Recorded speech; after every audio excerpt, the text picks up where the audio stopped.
फातिमा की रानी माँ, प्रभु यीशु की माँ, आसरा तू ही है माँ।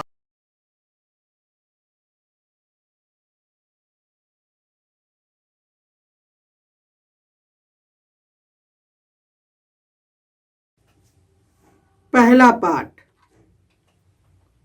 नबी ईसायास का ग्रंथ, अध्याय 62, पद संख्याएं 1 से 5 तक। मैं सियोन के विषय में तब तक चुप नहीं रहूंगा, मैं यरूशलेम के विषय में तब तक विश्राम नहीं लूंगा, जब तक उसकी धार्मिकता उषा की तरह नहीं चमकेगी, जब तक उसका उद्धार धधकती मशाल की तरह प्रकट नहीं होगा। तब राष्ट्र तेरी धार्मिकता देखेंगे और समस्त राजा तेरी महिमा। तेरा एक नया नाम रखा जाएगा जो प्रभु के मुख से उच्चरित होगा। तू प्रभु के हाथ में एक गौरवपूर्ण मुकुट बन जाएगा, अपने ईश्वर के हाथ में एक राजकीय किरीट। तू न तो फिर प्रत्येकता कहलाएगी और न तेरा देश उजाड़, किंतु तू परम प्रिय कहलाएगी और तेरे देश का नाम होगा सुहागिन, क्योंकि प्रभु तुझ पर प्रसन्न है और तेरे देश को एक स्वामी मिल जाएगा। जिस तरह नवयुवक किसी कन्या को ब्याहता है, उसी तरह तेरा निर्माता तेरा परिग्रहण करेगा। जिस तरह वर अपनी वधू पर रिश्ता है, उसी तरह तेरा ईश्वर तुझ पर प्रसन्न होगा। प्रभु की वाणी। ईश्वर को धन्यवाद। भजन अनुवाक्य।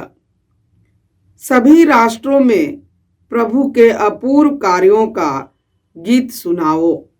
सभी राष्ट्रों में प्रभु के अपूर्व कार्यों का गीत सुनाओ। प्रभु के आदर में नया गीत गाओ। समस्त पृथ्वी प्रभु का भजन सुनाए। भजन गाते हुए प्रभु का नाम धन्य कहो। अनुवाक्य। सभी राष्ट्रों में प्रभु के अपूर्व कार्यों का गीत सुनाओ। सभी राष्ट्रों में प्रभु का अपूर्व कार्यों का गीत सुनाओ।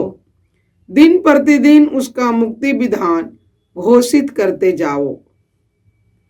सभी राष्ट्रों में उसकी महिमा का बखान करो।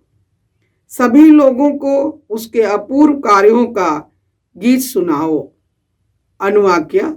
सभी राष्ट्रों में प्रभु के अपूर्व कार्यों का गीत सुनाओ। सभी राष्ट्रों में प्रभु के अपूर्व कार्यों का गीत सुनाओ।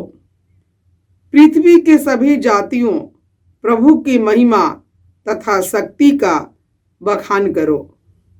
उसके नाम की महिमा का गीत सुनाओ। अनुवाक्य। सभी राष्ट्रों में प्रभु के अपूर्व कार्यों का गीत सुनाओ। सभी राष्ट्रों में प्रभु के अपूर्व कार्यों का गीत सुनाओ। प्रभु के मंदिर में उसकी आराधना करो। समस्त पृथ्वी उसके सामने कांप उठे। राष्ट्रों को यह घोषित करो, प्रभु ही राजा है। वह न्यायपूर्वक सभी लोगों का विचार करेगा। अनुवाक्य। सभी राष्ट्रों में प्रभु के अपूर्व कार्यों का गीत सुनाओ। सभी राष्ट्रों में प्रभु के अपूर्व कार्यों का गीत सुनाओ। दूसरा पाठ। कोरिन्थियों के नाम संत पौलुस का पहला पत्र, अध्याय 12, पद संख्याएं 4 से 11 तक। कृपा दान तो नाना प्रकार के होते हैं, किंतु आत्मा एक ही है। सेवाएं तो नाना प्रकार की होती है, किंतु प्रभु एक ही है। प्रभावशाली कार्य तो नाना प्रकार के होते हैं, किंतु एक ही ईश्वर सबों में सब कुछ कराता है। वह प्रत्येक को वरदान देता है, जिससे वह सबों के हित के लिए पवित्र आत्मा को प्रकट करे। किसी को आत्मा द्वारा प्रज्ञा के शब्द दिए जाते हैं, किसी को उसी आत्मा द्वारा ज्ञान के शब्द दिए जाते हैं, और किसी को उसी आत्मा द्वारा विश्वास दिया जाता है।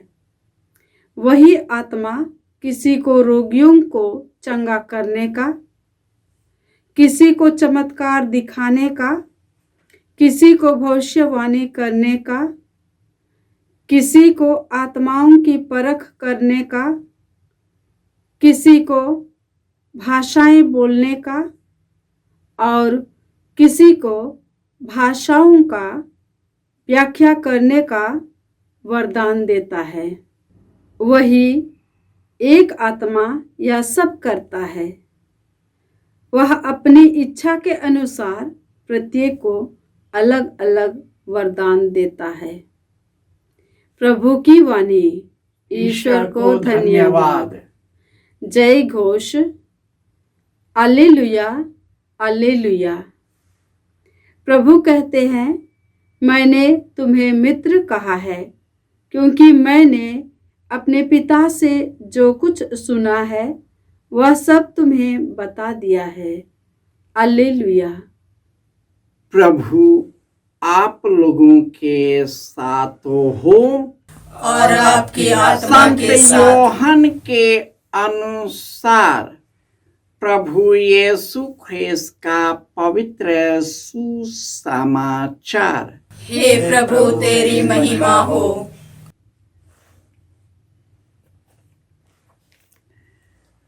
अध्याय 2 पद संख्याएं 1 से 12। गलीलिया के काना नगर में एक विवाह था। यीशु की माता वहां थी। यीशु और उनके शिष्य भी विवाह में निमंत्रित थे। अंगूरी समाप्त हो जाने पर यीशु की माता ने उनसे कहा, उन लोगों के पास अंगूरी नहीं रह गई। यीशु ने उत्तर दिया, भद्रे, इससे मुझको और आपको क्या? अभी तक मेरा समय नहीं आया है। उसकी माता ने सेवकों से कहा, वह तुम लोगों से जो कुछ कहे वही कर देना। वहाँ यहूदियों के शुद्धिकरण के लिए पत्थर के 6 मटके रखे थे। उनमें 2-2, 3-3 मन समाता था। यीशु ने सेवकों से कहा, मटकों में पानी भर दो। सेवकों ने उन्हें लबालब भर दिया। फिर यीशु ने उनसे कहा, अब निकालकर भोज के प्रबंधक के पास ले जाओ। उन्होंने ऐसा ही किया। प्रबंधक ने वह पानी चखा जो अंगूरी बन गया था। उसे मालूम नहीं था कि वह अंगूरी कहाँ से आई है। जिन सेवकों ने पानी निकाला था वे जानते थे। इसे प्रबंधक ने दूल्हे को बुलाकर कहा, सब कोई पहले बढ़िया अंगूरी परोसते हैं और लोगों के नशे में आ जाने पर घटिया। आपने तो अब तक बढ़िया अंगूरी रख छोड़ी है। यीशु ने अपना यह पहला चमत्कार गलीलिया के काना में दिखाया। उन्होंने अपनी महिमा प्रकट की और उनके शिष्यों ने उनमें विश्वास किया। इसके बाद यीशु अपनी माता, अपने भाइयों और अपने शिष्यों के साथ कफरनहूम चले गए, परंतु वे वहां थोड़े ही दिन रहे। यह प्रभु का सुसमाचार है। हे क्रिस्त तेरी स्तुति हो। ख्रिस्त में प्यारे भाइयों और बहनों, प्रभु यीशु एक धधकती मशाल और ज्योति के रूप में लोगों के बीच प्रकट हुए। उन्होंने पाप की बुराई और अंधकार को लोगों के बीच से निकाला। जितने लोगों ने उसमें विश्वास किया और उसके मार्ग पर चले, उन सबों को यीशु ने अपने पिता के गहरे प्रेम से भर दिया। वह न तो केवल इस्राएलियों पर, परंतु समस्त मानव जाति पर ईश्वर का गहरा प्रेम प्रकट किया। ईश्वर ने यीशु के द्वारा हम लोगों को नाना प्रकार के कृपा दानों से भर दिया, परंतु एक ही आत्मा, एक ही प्रभु और एक ही ईश्वर सबों में व्याप्त है।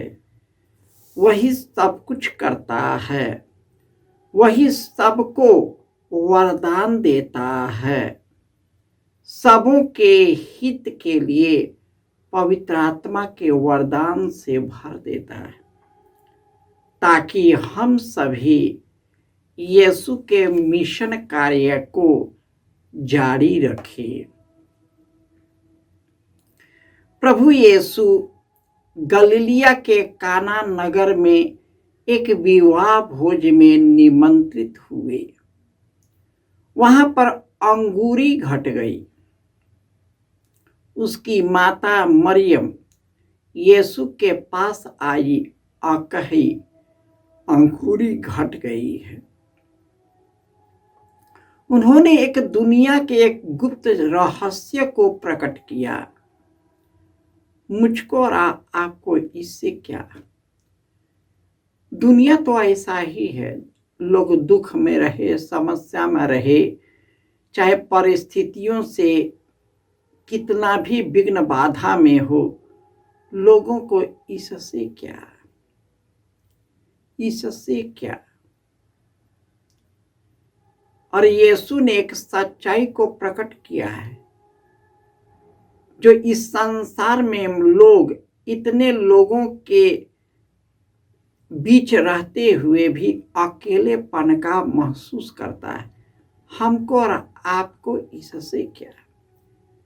सभी अपने आप में जकड़े हुए हैं, सब अपने हित की कामना करते हैं, दूसरों के हित और संवेदना से बहुत दूर है, अपने आप में इतना लिपट गया है कि दूसरों की चिंता नहीं। मां मरियम का विश्वास इतना गहरा था कि उन्होंने नौकरों से कहा, जैसे वह कहता वैसी करो। यीशु ने कहा, मटकों में पानी भर दो। सबों ने भर दिया। और उसने कहा, इसे ले जाकर प्रबंधक को दे दो। और वह पानी अंगूरी बन गई। यीशु हमारे मजेदार जीवन में जब परिस्थितियां विकट हो जाती है, लोग हमें समझ नहीं पाते हैं, अपने ही लोग हमसे बिछड़ जाते, आप दुख मत मानिए, यह तो चलता रहेगा, यह दुनिया में होगा। हो सकता है कि आपका अपने माता पिता आपको छोड़ दे। जब तक आप उसकी इच्छा के अनुसार करते हो, वाह वाह करेगा। उसकी इच्छा के विरुद्ध हुआ, आज ही मैं बता देता हूं, वो आपके विरुद्ध हो जाएंगे।